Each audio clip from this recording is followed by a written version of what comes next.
ਟੈਂਸਿਸ ਭਾਵੇਂ ਆਪਾਂ school time ਤੋਂ ਕਰਦੇ ਆ ਰਹੇ ਹਾਂ, ਮੇਬੀ 5ਵੀਂ 6ਵੀਂ ਤੱਕ ਕਲਾਸ ਤੋਂ ਸਟਾਰਟ ਹੋ ਜਾਂਦਾ ਹੈ ਬੱਚੇ ਨੂੰ ਟੈਂਸਿਸ ਪੜ੍ਹਾਉਣਾ, ਬਟ ਸਟਿਲ ਆਫਟਰ ਇੰਨੇ ਟਾਈਮ ਤੋਂ ਬਾਅਦ ਵੀ ਹਜੇ ਵੀ ਬੱਚਿਆਂ ਨੂੰ ਬਹੁਤ ਪ੍ਰੋਬਲਮ ਆਉਂਦੀ ਹੈ ਜਦੋਂ ਟੈਂਸਿਸ ਦੀ ਗੱਲ ਹੋਵੇ ਜਾਂ ਟੈਂਸਿਸ ਦੇ ਰੂਲ ਹੋਣ। ਮੇਨਲੀ ਕੀ ਪ੍ਰੋਬਲਮ ਆ ਜਾਂਦੀ ਹੈ ਟੈਂਸਿਸ ਦੇ ਵਿੱਚ? ਸਭ ਨਾਲੋਂ ਵੱਡਾ ਤਾਂ ਇਸ਼ੂ ਇਹੀ ਹੈ ਕਿ ਬੱਚੇ ਰੂਲਸ ਵਿੱਚ ਹੀ ਗਵਾਚ ਜਾਂਦੇ ਨੇ, ਜਦ ਕਿ ਰੂਲਸ ਤਾਂ ਇਹਦਾ ਸੈਕੰਡ ਪਾਰਟ ਹੈ। ਪਹਿਲਾ ਪਾਰਟ ਹੈ ਇਸਦਾ ਟਾਈਮ ਫਰੇਮ ਨੂੰ ਸਮਝਣਾ। ਪਹਿਲੀ ਗੱਲ, ਹੁਣ ਜੇ ਆਪਾਂ ਕਹੀਏ ਕਿ ਟੈਂਸਿਸ ਨੂੰ ਇੰਨਾ ਪੜ੍ਹਨਾ ਕਿਉਂ ਜ਼ਰੂਰੀ ਹੈ, ਟੈਂਸਿਸ ਬਾਰੇ ਜਾਣਨਾ ਕਿਉਂ ਜ਼ਰੂਰੀ ਹੈ, ਨੋ ਡਾਊਟ ਚਾਹੇ ਤੁਹਾਡਾ ਗੋਲ ਹੋਵੇ ਆਇਲਸ, ਚਾਹੇ ਸੈਲਪਿਪ, ਚਾਹੇ ਪੀਟੀ ਐਗਜ਼ਾਮ, ਤੁਹਾਡਾ ਜੋ ਮਰਜ਼ੀ ਗੋਲ ਹੈ, ਚਾਹੇ ਤੁਹਾਡਾ ਗੋਲ ਹੈ ਆਇਲਸ ਇੰਗਲਿਸ਼ ਨੂੰ ਵੈਸੇ ਹੀ ਸਿੱਖਣਾ, ਬਟ ਅਗਰ ਟੈਂਸਿਸ ਦੀ ਕਲੈਰਿਟੀ ਨਹੀਂ ਹੈ ਤਾਂ ਤੁਹਾਨੂੰ ਬਹੁਤ ਹੀ ਮੁਸ਼ਕਿਲ ਆਏਗੀ ਆਪਦੀ ਗੱਲ ਨੂੰ ਦੱਸਣ ਲਈ ਤੇ ਸਾਹਮਣੇ ਦੀ ਗੱਲ ਨੂੰ ਸਮਝਣ ਦੇ ਲਈ। ਟੈਂਸਿਸ 'ਚ ਮੇਨ ਹੁੰਦਾ ਕੀ ਹੈ? ਟੈਂਸਿਸ 'ਚ ਕੋਈ ਨਾ ਕੋਈ ਕੰਮ ਕੀਤਾ ਜਾਂਦਾ ਹੈ ਜੋ ਕਿ ਟਾਈਮ ਫਰੇਮ ਦੇ ਨਾਲ ਰਿਲੇਟ ਹੁੰਦਾ ਹੈ। ਅਗਰ ਜਿਵੇਂ ਆਪਾਂ ਗੱਲ ਕਰੀਏ ਕਿ ਕੋਈ ਕੰਮ ਅੱਜ ਹੋ ਰਿਹਾ ਹੈ, ਕੱਲ ਹੋਏਗਾ, ਕੱਲ ਹੋਇਆ ਸੀ, ਜਾਂ ਫਿਰ ਕੱਲ ਹੋਵੇਗਾ, ਇਹ ਸਭ ਚੀਜ਼ਾਂ ਜਿਹਦੇ ਵਿੱਚ ਟਾਈਮ ਫਰੇਮ ਆ ਗਿਆ ਤੇ ਪਲੱਸ ਉਹਦੇ ਵਿੱਚ ਕੰਮ ਆ ਗਿਆ, ਇਹ ਚੀਜ਼ ਹੈ ਟੈਂਸਿਸ। ਹੁਣ ਆਇਲਸ ਵਿੱਚ ਇਸ ਚੀਜ਼ ਦੀ ਕਿਵੇਂ ਲੋੜ ਪੈ ਜਾਂਦੀ ਹੈ? ਕਿਉਂਕਿ ਆਇਲਸ ਵਿੱਚ ਰੀਡਿੰਗ ਹੁੰਦੀ ਹੈ। ਰੀਡਿੰਗ ਦੇ ਵਿੱਚ ਬਹੁਤ ਸਾਰੇ ਜੋ ਕੁਐਸਚਨ ਆਨਸਰਸ ਨੇ ਉਹ ਟੈਂਸਿਸ ਬੇਸ ਹੀ ਹੁੰਦੇ ਨੇ, ਜਦ ਕਿ ਉਹਨਾਂ ਵਿੱਚ ਇਹ ਲਿਖਿਆ ਹੁੰਦਾ ਕਿ ਇਹ ਕੰਮ ਕਦੋਂ ਹੋਇਆ ਸੀ ਜਾਂ ਕਿਵੇਂ ਸੀ। ਰਾਈਟਿੰਗ ਵਿੱਚ ਵੀ ਬਹੁਤ ਸਾਰੇ ਟਾਸਕ ਹੁੰਦੇ ਨੇ ਜਿਸ ਵਿੱਚ ਆਪਾਂ ਪਾਸਟ, ਪ੍ਰੈਜ਼ੈਂਟ ਤੇ ਫਿਊਚਰ ਦੇ ਟੈਂਸਿਸ ਨੂੰ ਮਿਲਾ ਕੇ ਸੈਂਟੈਂਸ ਬਣਾਉਣੇ ਹੁੰਦੇ ਨੇ। ਸੇਮ ਗੋਜ਼ ਇਨ ਦ ਲਿਸਨਿੰਗ ਵਿੱਚ ਹੀ ਸਭ ਚੀਜ਼ਾਂ ਹੁੰਦੀਆਂ ਨੇ। ਸੋ ਅਗਰ ਆਪਾਂ ਇੰਗਲਿਸ਼ ਦੀ ਗੱਲ ਕਰੀਏ ਤਾਂ ਬੇਸ ਹੈ ਟੈਂਸਿਸ, ਤੇ one of the most important aspects ਵੀ ਹੈ, ਤੇ ਉਸ ਤੋਂ ਬਾਅਦ ਅਗਰ ਆਪਾਂ ਜੇ ਹੋਰ ਗੱਲ ਕਰੀਏ, but most neglected part of English ਵੀ ਇਹੀ ਹੈ। ਜ਼ਿਆਦਾਤਰ ਬੰਦੇ ਟੈਂਸਿਸ ਨੂੰ ਉਹਨਾਂ ਦੇ ਆਪਾਂ ਕਹਿ ਸਕਦੇ ਹਾਂ ਕਿ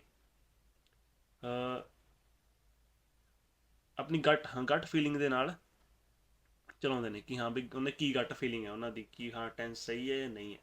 ਬਟ ਜਦੋਂ ਆਪਾਂ ਕਿਸੇ ਇੰਗਲਿਸ਼ ਐਗਜ਼ਾਮ ਦੀ ਗੱਲ ਕਰੀਏ, ਜਦੋਂ ਆਪਾਂ ਆਇਲਸ ਦੀ ਗੱਲ ਕਰੀਏ ਜਿਸ ਵਿੱਚ ਆਪਾਂ 8777 ਦੇ ਲਈ ਆਪਾਂ ਏਮ ਕਰ ਰਹੇ ਹੋਵਾਂਗੇ, ਤਾਂ ਉਦੋਂ ਆਪਾਂ ਗਟ ਫੀਲਿੰਗ ਨਾਲ ਨਹੀਂ ਚੱਲ ਸਕਦੇ।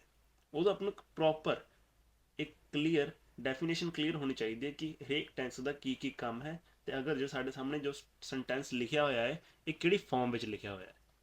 ਸੋ ਅੱਜ ਆਪਾਂ ਕਲੀਅਰ ਕਰਾਂਗੇ ਇੱਕ ਵਾਰੀ present indefinite tense. Present indefinite ਹੁਣ ਛੋਟੇ ਹੁੰਦੇ ਤੋਂ ਪੜ੍ਹਦੇ ਆ ਰਹੇ ਹਾਂ ਪ੍ਰੈਜ਼ੈਂਟ ਇੰਡੈਫੀਨਿਟ, ਪਰ ਇਹਦੇ ਵਿੱਚ ਸਭ ਨਾਲੋਂ ਜ਼ਰੂਰੀ ਜੋ ਵਰਡ ਹੈ ਦੈਟ ਇਜ਼ ਇੰਡੈਫੀਨਿਟ। ਹੁਣ ਇੰਡੈਫੀਨਿਟ ਵਰਡ ਬਣਿਆ ਕਿਸ ਚੀਜ਼ ਤੋਂ? ਇੰਡੈਫੀਨਿਟ ਬਣਿਆ ਹੈ ਡੈਫੀਨਾਈਟ ਤੋਂ। ਅਗਰ ਆਪਾਂ ਦੋ ਵਰਡਸ ਨੂੰ ਤੋੜ ਦਈਏ ਤਾਂ ਬਣ ਜਾਏਗਾ IN ਦੈਨ ਡੈਫੀਨਾਈਟ। ਡੈਫੀਨਾਈਟ ਮੀਨਸ ਜਿਵੇਂ ਡੈਫੀਨੇਟਲੀ ਆਪਾਂ ਕਹਿ ਦਿੰਦੇ ਹਾਂ। ਸੋ ਡੈਫੀਨਾਈਟ ਇਜ਼ ਐਡਜੈਕਟਿਵ ਆਫ ਦੈਟ। ਹੁਣ ਡੈਫੀਨਾਈਟ ਦਾ ਮੀਨਿੰਗ ਕੀ ਹੈ? ਕਿ ਕਿਸੇ ਚੀਜ਼ ਦਾ ਪੱਕਾ ਹੋਣਾ, ਡੈਫੀਨੇਟਲੀ, ਸ਼ੋਰਲੀ। ਇੰਡੈਫੀਨਿਟ ਦਾ ਮੀਨਿੰਗ ਹੋਇਆ ਉਸ ਚੀਜ਼ ਦਾ ਪੱਕਾ ਨਾ ਹੋਣਾ। ਪ੍ਰੈਜ਼ੈਂਟ ਦੀ ਗੱਲ ਕਰ ਰਹੇ ਹਾਂ ਕਿ ਕੋਈ ਟੈਂਸ ਪ੍ਰੈਜ਼ੈਂਟ ਵਿੱਚ ਹੈ ਬਟ ਉਹਦੇ ਵਿੱਚ ਕੁਝ ਪੱਕਾ ਨਹੀਂ ਹੈ। ਜਿਵੇਂ ਤੁਹਾਡੇ ਸਾਹਮਣੇ ਇੱਕ ਐਕਸਪਲੇਨੇਸ਼ਨ ਵੀ ਹੈ। The present definite tense is used to express habits, general truth, repeated actions, and fixed arrangements. This tense indicates an action that happens regularly or is a general truth.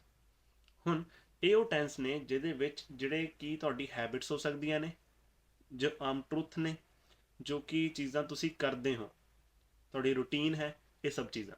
For example ਜਿਵੇਂ ਕਿ ਕਹੀਏ ਕਿ ਤੁਸੀਂ ਪੜ੍ਹਦੇ ਹੋ, clear, ਤੁਹਾਨੂੰ ਕੀ ਪੁੱਛ ਰਿਹਾ ਕਿ ਤੁਸੀਂ ਕੀ ਕਰਦੇ ਹੋ, ਯੂ ਸੇ ਆਈ ਸਟੱਡੀ। ਹੁਣ ਇਹਦਾ ਮਤਲਬ ਇਹ ਨਹੀਂ ਹੈ ਕਿ ਤੁਸੀਂ ਐਟ ਦੈਟ ਮੂਮੈਂਟ ਪੜ੍ਹ ਰਹੇ ਹੋ, ਕਿ ਤੁਸੀਂ ਤਾਂ ਉਸ ਬੰਦੇ ਨਾਲ ਗੱਲ ਕਰ ਰਹੇ ਹੋ, ਤੁਸੀਂ ਪੜ੍ਹ ਤਾਂ ਨਹੀਂ ਰਹੇ, ਬਟ ਤੁਸੀਂ ਕਹਿ ਰਹੇ ਹੋ ਆਈ ਸਟੱਡੀ। ਇਟ ਮੀਨਸ ਉਹ ਕੋਈ ਚੀਜ਼ ਹੈ ਜੋ ਤੁਸੀਂ ਕਰਦੇ ਹੋ। ਕੀ ਉਹ ਚੀਜ਼ ਕੱਲ ਹੋਈ ਸੀ?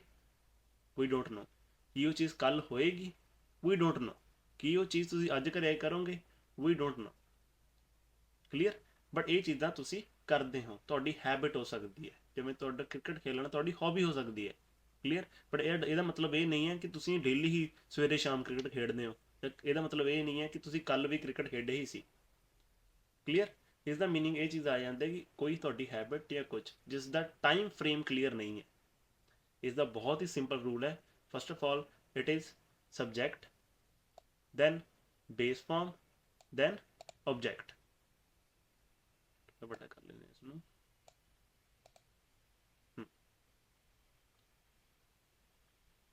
बहुत क्लीयर रूल है इसका। पहला सब्जैक्ट, फिर base form of verb, then object. ਹੁਣ ਪਹਿਲਾਂ ਟੈਂਸਸ ਵਿੱਚ ਜਾਣ ਤੋਂ ਪਹਿਲਾਂ ਹਮੇਸ਼ਾ ਤੁਹਾਡੇ ਅੱਗੇ ਤਿੰਨ ਚੀਜ਼ਾਂ ਆਉਣਗੀਆਂ ਹੀ ਆਉਣਗੀਆਂ। ਇੱਕ ਵਰਬ ਆਏਗਾ, ਇੱਕ ਸਬਜੈਕਟ ਆਏਗਾ, ਇੱਕ ਆਬਜੈਕਟ ਆਏਗਾ। ਤਾਂ ਇਹਨਾਂ ਚੀਜ਼ਾਂ ਨੂੰ ਕਲੀਅਰ ਕਰਨਾ ਬਹੁਤ ਹੀ ਜ਼ਿਆਦਾ ਜ਼ਰੂਰੀ ਹੈ। ਫਸਟ ਆਫ ਆਲ ਸਬਜੈਕਟ ਕੀ ਹੈ? ਸਬਜੈਕਟ ਜੋ ਕੰਮ ਕਰੇ, ਕਲੀਅਰ। ਦੈਨ ਵਰਬ, ਵਰਬ ਕੰਮ ਇਟਸੈਲਫ, ਵਰਬ ਹਮੇਸ਼ਾ ਉਹ ਹੋਏਗਾ ਜੋ ਕੰਮ ਹੋ ਰਿਹਾ ਹੈ। ਤੇ ਆਬਜੈਕਟ, ਆਬਜੈਕਟ ਜਿਸ ਉੱਪਰ ਕੰਮ ਹੋਵੇ। ਆਪਾਂ ਜ਼ਿਆਦਾਤਰ ਸੋਚ ਲੈਂਦੇ ਹਾਂ ਕਿ ਆਬਜੈਕਟ ਕੋਈ ਚੀਜ਼ ਹੋਏਗੀ, ਕਿ ਹਾਂ ਕਿ ਆਪਾਂ ਹਮੇਸ਼ਾ ਇਦਾਂ ਹੀ ਸੋਚਦੇ ਹਾਂ ਕਿ ਆਬਜੈਕਟ ਆ ਗਿਆ ਤਾਂ ਮਤਲਬ ਕੋਈ ਨਾ ਕੋਈ ਚੀਜ਼ ਆ ਗਈ। ਪਰ ਆਬਜੈਕਟ ਦਾ ਮੀਨਿੰਗ ਹੁੰਦਾ ਹੈ ਜਿਸ ਉੱਪਰ ਕੰਮ ਹੋ ਰਿਹਾ ਹੋਵੇ। ਸਬਜੈਕਟ ਜੋ ਕੰਮ ਕਰੇ, ਵਰਬ ਜੋ ਕੰਮ ਹੋਵੇ। ਫॉर एग्जाम्पल ਇੱਕ ਬਹੁਤ ਛੋਟਾ ਜਿਹਾ ਸੈਂਟੈਂਸ ਹੈ, ਹੀ ਹੈਲਪਸ ਮੀ। ਹੁਣ ਇਹਦੇ ਵਿੱਚ ਕੀ ਹੈ? ਹੀ ਹੈਲਪਸ ਮੀ, ਤਿੰਨ ਵਰਡ ਆ ਗਏ। ਹੁਣ ਹੀ ਕੀ ਆ ਗਿਆ? ਸਬਜੈਕਟ, ਕਿ ਉਹ ਪਰਸਨ ਕੀ ਕਰ ਰਿਹਾ? ਹੈਲਪਸ, ਹੈਲਪ ਕਰ ਰਿਹਾ, ਹੈਲਪ ਕਰਦਾ ਹੈ, ਸੌਰੀ, ਉਹ ਹੈਲਪ ਕਰਦਾ ਹੈ। ਕਿਹਦੀ? ਮੇਰੀ। ਸੋ ਮੈਂ ਇਹਦੇ ਵਿੱਚ ਕੀ ਬਣ ਗਿਆ? ਆਬਜੈਕਟ ਬਣ ਗਿਆ। ਪਰ ਮੈਂ ਤਾਂ ਇੱਕ ਲਿਵਿੰਗ ਬੀਇੰਗ ਆ, ਮੈਂ ਆਬਜੈਕਟ ਕਿਵੇਂ ਬਣ ਸਕਦਾ? ਸੋ ਆਪਾਂ ਇਹ ਸੋਚ ਲੈਂਦੇ ਹਾਂ ਆਬਜੈਕਟ ਹਮੇਸ਼ਾ ਕੋਈ ਨਾ ਕੋਈ ਚੀਜ਼ ਹੋਏਗੀ। ਬਟ ਟੈਂਸਸ ਦੇ ਵਿੱਚ ਆਬਜੈਕਟ ਉਹ ਚੀਜ਼ ਆ ਜਾਂਦੀ ਹੈ ਜਿਸ ਉੱਪਰ ਕੰਮ ਹੋਵੇ। ਉਹ ਮੇਰੀ ਹੈਲਪ ਕਰਦਾ ਹੈ ਤਾਂ ਮੈਂ ਕੀ ਬਣ ਗਿਆ? ਇੱਕ ਆਬਜੈਕਟ ਬਣ ਗਿਆ ਇਨ ਦਾ ਰੂਲਸ ਆਫ ਟੈਂਸ। ਹੁਣ ਅਗਰ ਆਪਾਂ ਦੇਖੀਏ ਤਾਂ ਇਹਦੇ ਵਿੱਚ ਕਿਵੇਂ ਹੁੰਦੇ ਨੇ? For third person singular subjects, for example he she it, singular nouns, we add s or es to the base form, base verb। base verb means verb the first form। ਹੁਣ ਜਿਵੇਂ ਕਿ ਸਿੰਗੂਲਰ ਸਬਜੈਕਟਸ ਆ ਗਏ, ਜਿਵੇਂ he, she, it, ਇਹਨਾਂ ਬਾਰੇ ਜਦੋਂ ਆਪਾਂ ਗੱਲ ਕਰਦੇ ਹਾਂ ਤਾਂ ਆਪਾਂ verb ਦੀ ਫਾਰਮ ਪਿੱਛੇ s ਜਾਂ es ਲਗਾਵਾਂਗੇ, ਕਲੀਅਰ। ਦੈਨ ਇਹਦੇ ਕੁਝ ਐਗਜ਼ਾਮਪਲਸ ਨੇ, ਜਿਵੇਂ ਕਿ I play football, she reads a book, the sun rises in the east। ਹੁਣ ਇਹਨਾਂ ਐਗਜ਼ਾਮਪਲ ਬਹੁਤ ਧਿਆਨ ਨਾਲ ਸਮਝਣ ਦੀ ਕੋਸ਼ਿਸ਼ ਕਰੋ। ਜੇ ਪਹਿਲਾਂ ਆਪਾਂ ਲਿਖਿਆ ਕਿ ਆਈ ਪਲੇ ਫੁੱਟਬਾਲ, ਇਹਦਾ ਮਤਲਬ ਹੈ ਕਿ ਮੈਂ ਫੁੱਟਬਾਲ ਖੇਡਦਾ ਹਾਂ। ਹੁਣ ਇਹਦਾ ਇਹ ਮਤਲਬ ਨਹੀਂ ਹੈ ਕਿ ਮੈਂ ਹੁਣ ਵੀ ਫੁੱਟਬਾਲ ਖੇਡ ਰਿਹਾ ਹਾਂ, ਜਾਂ ਮੈਂ ਕੱਲ੍ਹ ਵੀ ਫੁੱਟਬਾਲ ਖੇਡਿਆ ਸੀ, ਜਾਂ ਮੈਂ ਆਉਣ ਵਾਲੇ ਅਗਲੇ ਦਿਨ ਵਿੱਚ ਵੀ ਫੁੱਟਬਾਲ ਖੇਡੂੰਗਾ। ਇਹਦਾ ਮਤਲਬ ਇਹ ਹੈ ਕਿ ਮੈਂ ਫੁੱਟਬਾਲ ਖੇਡਦਾ ਹਾਂ। ਕਦੋਂ, ਕਿਵੇਂ, ਕਿਹਦੇ ਨਾਲ? ਇਟ ਡਜ਼ਨਟ, ਇਹ ਸੈਂਟੈਂਸ ਉਸ ਚੀਜ਼ ਨੂੰ ਕਲੀਅਰ ਨਹੀਂ ਕਰ ਰਿਹਾ। ਦੈਨ ਸੈਕੰਡ ਹੈ ਸ਼ੀ ਰੀਡਸ ਅ ਬੁੱਕ, ਉਹ ਬੁੱਕ ਪੜ੍ਹਦੀ ਹੈ। ਉਹਦੀ ਹੌਬੀ ਹੋ ਸਕਦੀ ਹੈ, ਉਹਦੀ ਹੈਬਿਟ ਹੋ ਸਕਦੀ ਹੈ, it could be anything, but still she reads a book. It's a present indefinite tense. Then the sun rises in the east, ਇਹ ਸੱਚ ਹੈ, ਇਹਨੂੰ ਬਦਲਿਆ ਨਹੀਂ ਜਾ ਸਕਦਾ। ਆਪਾਂ ਨੂੰ ਪਤਾ ਹੈ ਕਿ ਹਾਂ ਕਿ ਸੂਰਜ ਈਸਟ ਵਿੱਚੋਂ ਚੜ੍ਹਦਾ ਹੈ, ਤਾਂ ਉਸ ਲਈ ਵੀ ਆਪਾਂ ਜੋ ਹੈ ਪ੍ਰੈਜ਼ੈਂਟ ਸਿੰਪਲ ਟੈਂਸ ਜਾਂ ਪ੍ਰੈਜ਼ੈਂਟ ਇੰਡੈਫੀਨਿਟ ਟੈਂਸ ਯੂਜ਼ ਕਰਾਂਗੇ। ਹੁਣ ਇਸ ਦੀਆਂ ਫਾਰਮਸ ਕੀ ਆ ਜਾਂਦੀਆਂ ਨੇ? ਜਿਵੇਂ ਸੈਕੰਡ ਸੈਂਟੈਂਸ ਆ ਗਿਆ ਇਸਦਾ, ਤੇ ਇੱਕ ਚੀਜ਼ ਹੋਰ ਕਿ ਆਪਾਂ ਐਸ ਜਾਂ ਈ ਐਸ ਕਿਹਨਾਂ ਨਾਲ ਯੂਜ਼ ਨਹੀਂ ਕਰਦੇ। ਉਹ ਆ ਜਾਂਦੇ ਨੇ ਯੂ, ਵੀ, ਦੇ। ਸਿੰਗੂਲਰ ਦੇ ਨਾਲ ਐਸ ਈ ਐਸ ਯੂਜ਼ ਹੋਏਗਾ, ਪਲੂਰਲ ਦੇ ਨਾਲ ਐਸ ਈ ਐਸ ਯੂਜ਼ ਨਹੀਂ ਹੋਏਗਾ। ਇਸ ਵਿੱਚ ਇੱਕ ਐਕਸੈਪਸ਼ਨ, ਦੋ ਐਕਸੈਪਸ਼ਨਸ ਨੇ, ਆਈ ਤੇ ਯੂ। ਆਈ ਤੇ ਯੂ ਦੇ ਨਾਲ ਵੀ ਚਾਹੇ ਸਿੰਗੂਲਰ ਹੈ ਬਟ ਉਹਦੇ ਨਾਲ ਐਸ ਜਾਂ ਈ ਐਸ ਕਿਉਂ ਨਹੀਂ ਯੂਜ਼ ਨਹੀਂ ਹੁੰਦਾ? ਹੁਣ ਯੂਜ਼ ਕਿਉਂ ਨਹੀਂ ਹੁੰਦਾ? ਕਿਉਂਕਿ ਜਦੋਂ ਆਪਾਂ ਕਹਿੰਦੇ ਹਾਂ ਹੀ, ਸ਼ੀ ਔਰ ਇਟ, ਤੇ ਮਤਲਬ ਹੁਣ ਆਪਾਂ ਗੱਲ ਕਰ ਰਹੇ ਹਾਂ ਕਿ ਹੀ ਪਲੇਜ਼ ਫੁੱਟਬਾਲ। ਹੁਣ ਉਹ ਥਰਡ ਪਰਸਨ ਦੀ ਗੱਲ ਹੋ ਰਹੀ ਹੈ, ਤੇ ਮੈਂ ਤੁਹਾਨੂੰ ਦੱਸ ਰਿਹਾ ਕਿ ਉਹ ਫੁੱਟਬਾਲ ਖੇਡਦਾ ਹੈ। ਹੁਣ ਵਿੱਚ ਬੋਲਣ ਵਾਲਾ ਕੌਣ? ਮੈਂ। ਸੁਣਨ ਵਾਲੇ ਤੁਸੀਂ। ਪਰ ਗੱਲ ਆਪਾਂ ਤੀਸਰੇ ਬੰਦੇ ਦੀ ਗੱਲ ਕਰ ਰਹੇ ਹਾਂ ਕਿ ਹੀ ਪਲੇਜ਼ ਫੁੱਟਬਾਲ। ਜਦੋਂ ਥਰਡ ਪਰਸਨ ਦੀ ਗੱਲ ਹੋਏਗੀ ਉਦੋਂ ਐਸ ਆਰ ਈ ਐਸ ਲੱਗ ਜਾਏਗਾ ਜਦੋਂ ਸਿੰਗੂਲਰ ਹੋਵੇ। ਬਟ ਜਦੋਂ ਆਈ ਐਂਡ ਯੂ ਹੈ, ਤੁਸੀਂ ਜਦੋਂ ਜਿਵੇਂ ਕਿ ਤੁਸੀਂ ਤੇ ਮੈਂ, ਜਿਵੇਂ ਕਹਾਂ ਕਿ ਮੈਂ ਯੂ ਪਲੇ ਫੁੱਟਬਾਲ, ਮੈਂ ਤੁਹਾਡੇ ਤੇ ਆ ਗਿਆ ਕਿ ਤੁਸੀਂ ਫੁੱਟਬਾਲ ਖੇਡਦੇ ਹੋ। ਹੁਣ ਇਹਦੇ ਵਿੱਚ ਫਸਟ ਪਰਸਨ ਮੈਂ ਸੀ, ਸੈਕਿੰਡ ਤੁਸੀਂ ਹੋ ਗਏ। ਇਸ ਚੀਜ਼ ਦੇ ਨਾਲ ਫਿਰ ਜੋ ਸੈਕਿੰਡ ਪਰਸਨ ਆ ਜਾਂਦਾ ਹੈ ਉਹਦੇ ਉੱਪਰ ਐਸ ਈ ਐਸ ਨਹੀਂ ਲੱਗੇਗਾ, ਚਾਹੇ ਉਹ ਸਿੰਗੂਲਰ ਹੀ ਹੋਵੇ। ਸੋ ਜੇਕਰ ਤੁਹਾਨੂੰ ਇਸ ਚੀਜ਼ ਨੂੰ ਸਮਝਣ ਥੋੜੀ ਕੰਪਲੀਕੇਸ਼ਨ ਲੱਗਦੀ ਹੈ, so basically you can say that he, she or it ਦੇ ਨਾਲ ਅਗਰ ਸਿੰਗੂਲਰ ਹੀ, ਸ਼ੀ, ਇਟ ਦੇ ਨਾਲ ਐਸ ਈ ਐਸ ਲੱਗੇਗਾ। ਯੂ, ਵੀ, ਆਈ, ਦੇ ਨਾਲ ਐਸ ਜਾਂ ਈ ਐਸ ਨਹੀਂ ਲੱਗੇਗਾ।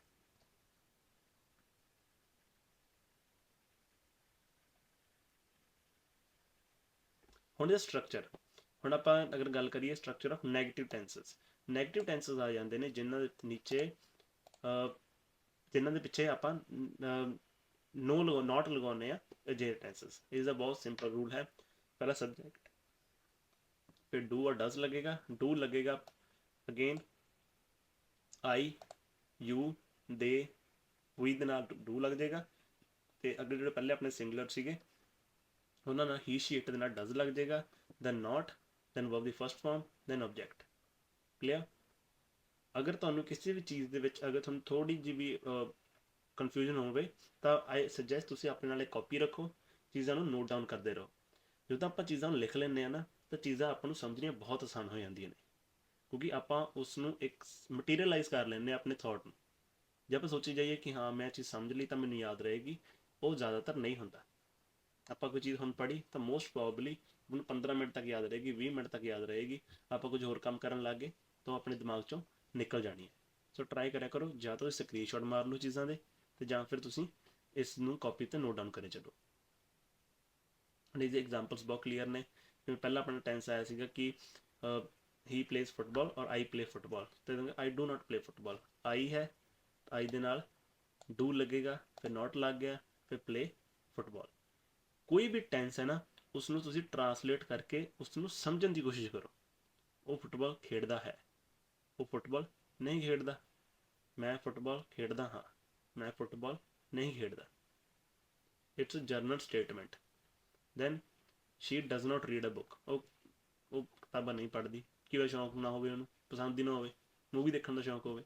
ਸੋ she does not read a book, they do not watch movies. So ਕੀ ਪਤਾ ਉਹਨਾਂ ਨੂੰ ਬੁੱਕ ਪੜ੍ਹਨ ਦਾ ਸ਼ੌਂਕ ਹੋਵੇ। Clear? So its habits, its routine, and everything.